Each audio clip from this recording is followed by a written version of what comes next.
Sir, ಇದು 47 ಊರಿಗೆ ಸಂಬಂಧಪಟ್ಟಿರುವಂಥ list. ಇಷ್ಟು ಕಮ್ಮಿ ಸಮಯದಲ್ಲಿ ಇದನ್ನ ಹೆಕ್ಕಿ ತೆಗಿಬೇಕು ಅಂದರೆ ನಾವು ಎಲ್ಲರನ್ನೂ ಗಮನಿಸಬೇಕಾಗುತ್ತೆ. ಸರ್, ಇದನ್ನು ಖುದ್ದಾಗಿ ನೀವೇ ಪರಿಶೀಲಿಸಿ ತೊಗೊಂಡು ಬಂದಿದ್ದೀರಾ? 2 ದಿನ ನಿದ್ದೆ ಬಿಟ್ಟು 1 2 ಡಬಲ್ ಕ್ರಾಸ್ ಚೆಕ್ ಮಾಡಿದ್ದೀನಿ ಸರ್.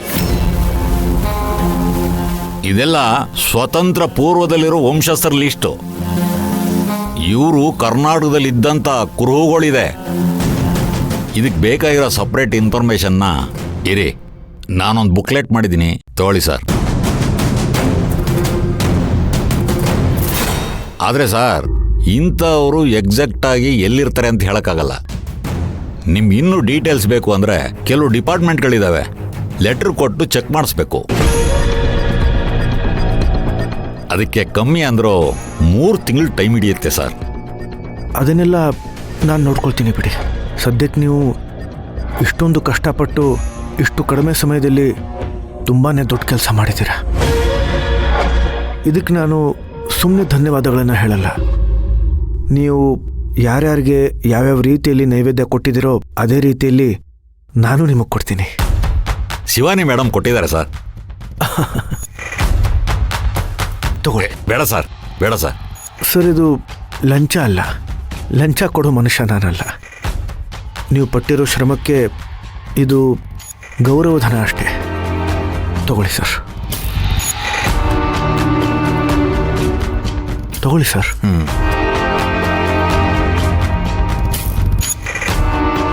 ಬರ್ತೀನಿ ಸರ್, ಬರ್ತೀನಿ ಮೇಡಮ್.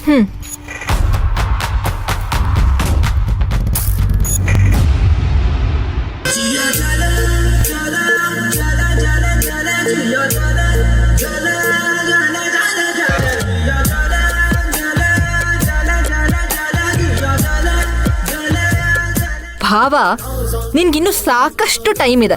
ಇದನ್ನೆಲ್ಲ ನೀನ್ ಇವಾಗಲೇ ಕುತ್ಕೊಂಡು ನೋಡ್ಬೇಕಾ? ಒಂದು ಸಣ್ಣ ಕುತೂಹಲ ಅಷ್ಟೇ, ಇರಲಿ. ಶಿವಾನಿ, ನಿನಗೆ ಹೇಗೆ ಧನ್ಯವಾದಗಳನ್ನು ಹೇಳಬೇಕು ಅಂತಲೇ ನನಗೆ ಗೊತ್ತಾಗ್ತಾ ಇಲ್ಲ. ನೀನಿಲ್ಲದೆ ಹೋಗಿದ್ರೆ ಈ ಕೆಲಸ ಇಷ್ಟು ಸುಲಭವಾಗಿ ಆಗ್ತಾನೇ ಇರಲಿಲ್ಲ. ಸರಿ, ನಿನಗೇನು ಇಷ್ಟ ಹೇಳು, ಆರ್ಡರ್ ಮಾಡ್ತೀನಿ. ಜೊತೆಯಲ್ಲೇ ಊಟ ಮಾಡೋಣ. ಓಹೋ, ಬುದ್ಧಿವಂತ. ನನ್ಗೇನಿಷ್ಟ ಅಂತ ನಿನಗ್ ಗೊತ್ತಿಲ್ವಾ?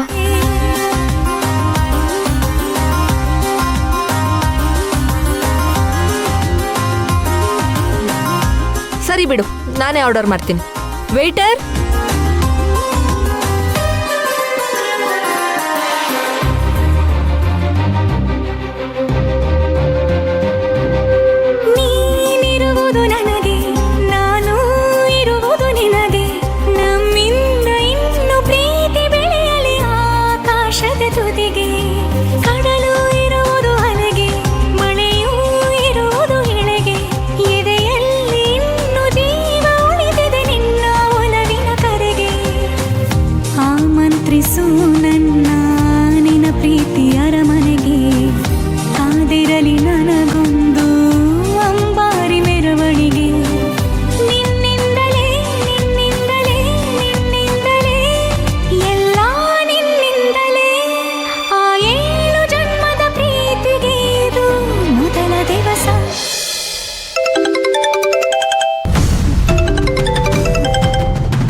ಇವರು ಭಾಗ್ಯ ಅವರೇ,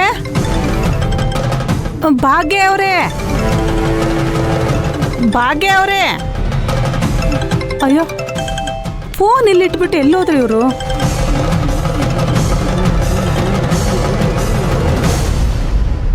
ಹಲೋ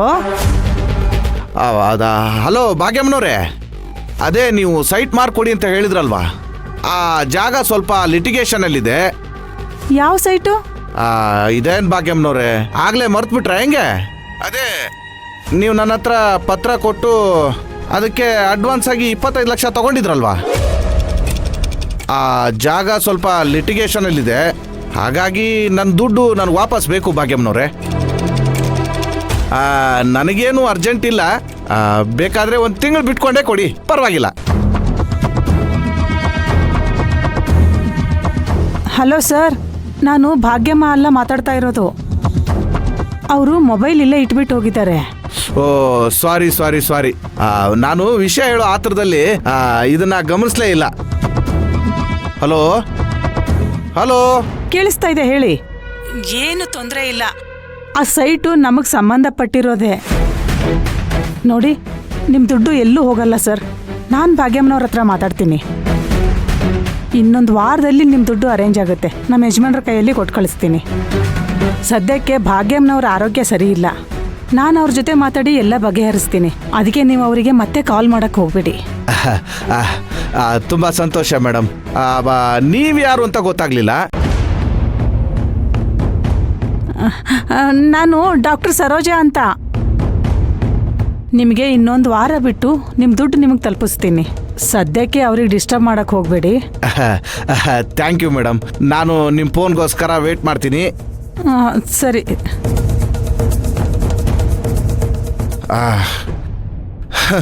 ಒಟ್ನಲ್ಲಿ ನನ್ನ ದುಡ್ಡು ನನಗೆ ವಾಪಸ್ ಬಂದರೆ ಸಾಕು. ಅಯ್ಯೋ ದೇವ್ರೆ, ಇವರು ಸೈಟ್ ಮಾರಾಟಕ್ಕಿಟ್ಟು ದುಡ್ಡು ತಗೊಂಡು ಬಂದ್ರಾ? ಛೇ, ವಿನಾಕಾರಣ ಅವ್ರ ಬಗ್ಗೆ ನಾನು ತಪ್ಪು ತಿಳ್ಕೊಂಡ್ಬಿಟ್ನಲ್ಲ. ಮೊದಲು ಈ ಕಾಲ್ ಲಿಸ್ಟಿಂದ ನಂಬರ್ ಡಿಲೀಟ್ ಮಾಡಬೇಕು.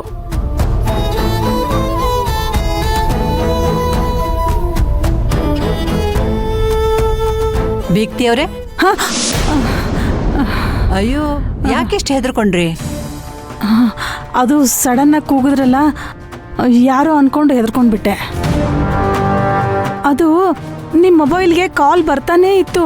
ನಾನು 4-5 ಸತಿ ನಿಮ್ಮನ್ನು ಕೂಗ್ದೆ. ನೀವೆಲ್ಲ ಆಚೆ ಹೋಗಿದ್ರಿ ಅನ್ಸುತ್ತೆ.